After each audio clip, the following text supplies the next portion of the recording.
why government benefits from sharing data, right? I want you to think back at the anecdote I told you, that if you are going against the grain, if you are doing something that is seemingly insane, you have to be able to convince them, right? You have to explain to them why there's benefit for them, why they should bother with this open data concept.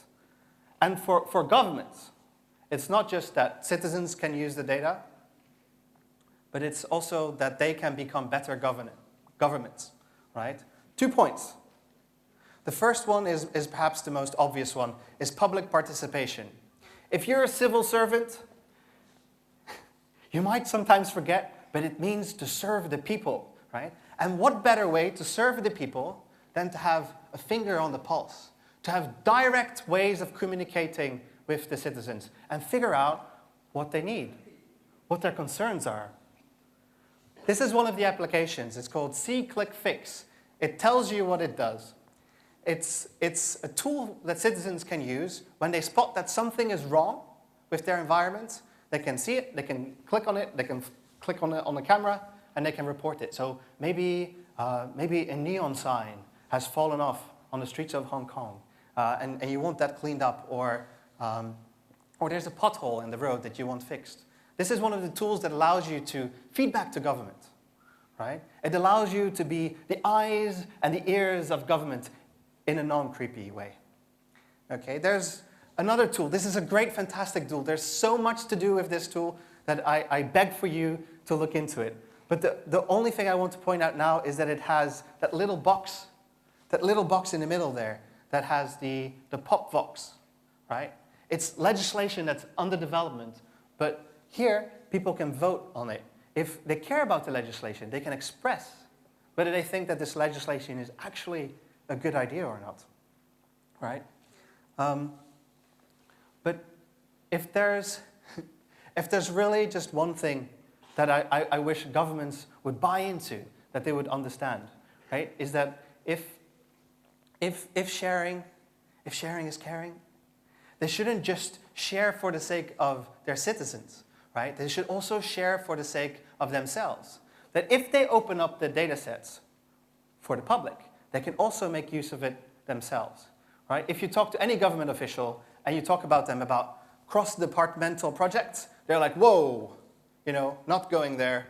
It's bureaucratic hell. It'll slow down. It'll take 2 months even just to get the data in order to come up with a decision, right? But if government was able to build an open data commons for the government, they could draw on it, just like we draw, in the Netherlands, we draw on the notes that we've all shared, and we can permeate every level of government, all the actors in government, and they can all draw on the data that others have provided, right?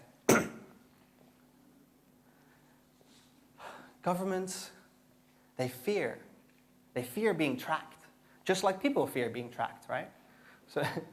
But people have better reasons to fear being tracked than governments. I don't think that government officials should fear that they are tracked, right? If they fear that their policy is broken, that their policy isn't working, then they should simply fix it, right?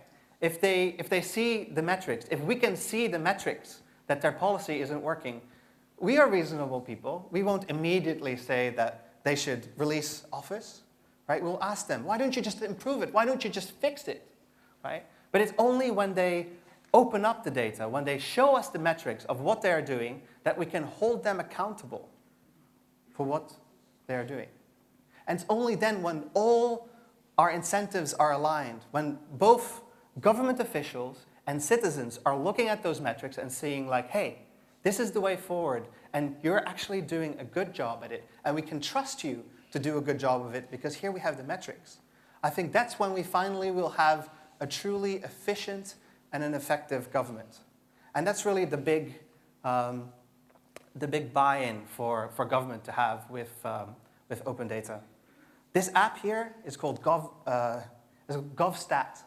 So some local governments, they use this app, and they help it to track their performance. They set goals, so increase kindergarten readiness by 2017 by 15%. So it's not just a hollow promise anymore, right? It's not just an election promise. There are actually metrics that have to go into what it means to be kindergarten ready, right? If you define those metrics, then both government officials and us as citizens, that we can monitor and see whether they're making progress. We can see whether things are going well. And you know what? If things aren't going well, you change it.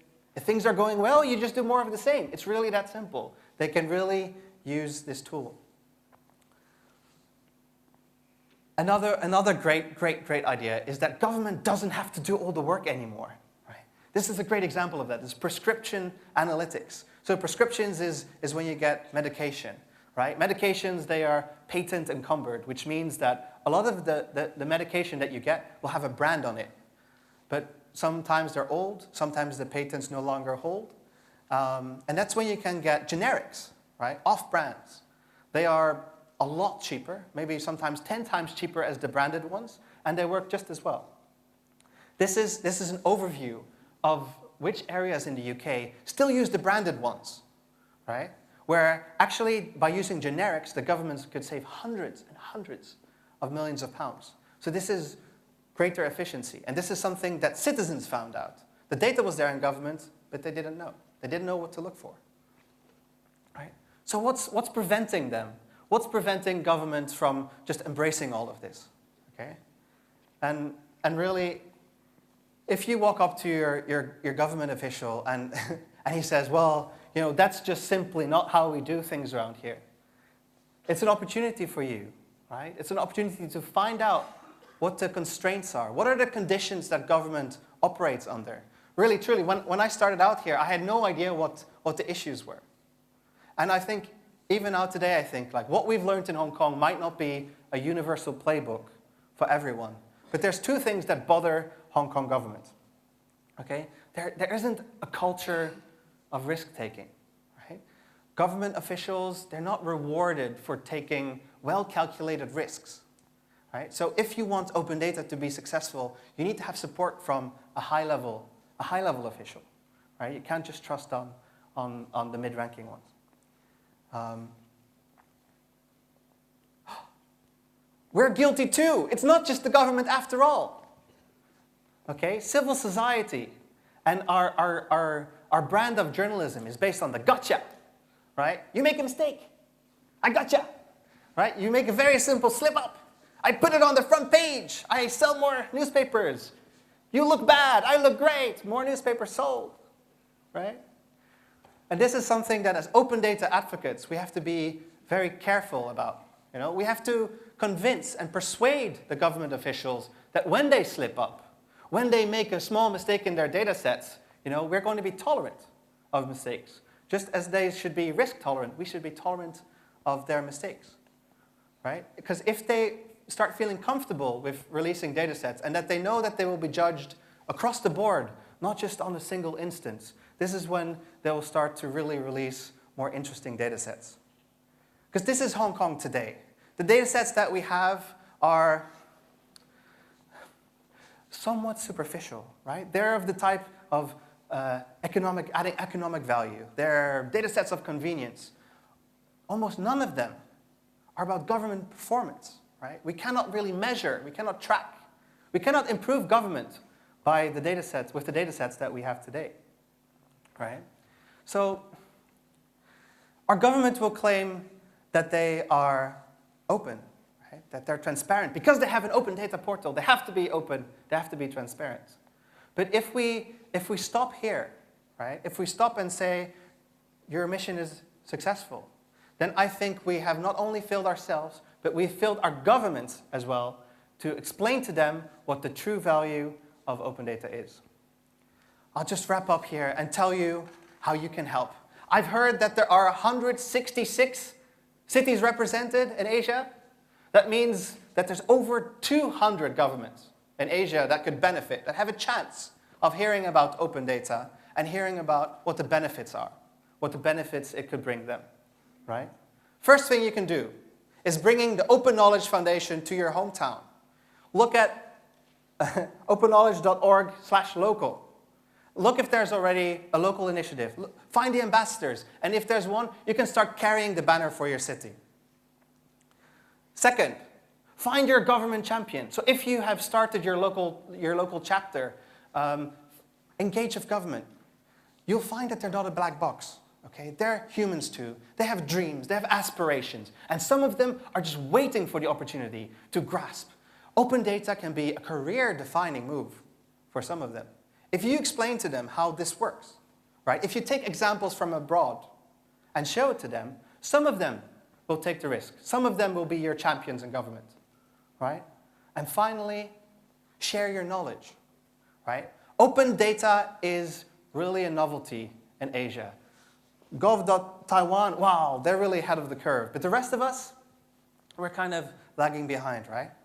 But it just means that we have a lot of opportunities to engage with government and a lot of opportunities to help them to get there, okay? So if we collectively, if we share our insights, if we pool our knowledge, then we can truly draw on the open data commons for the whole of Asia. Thank you very much.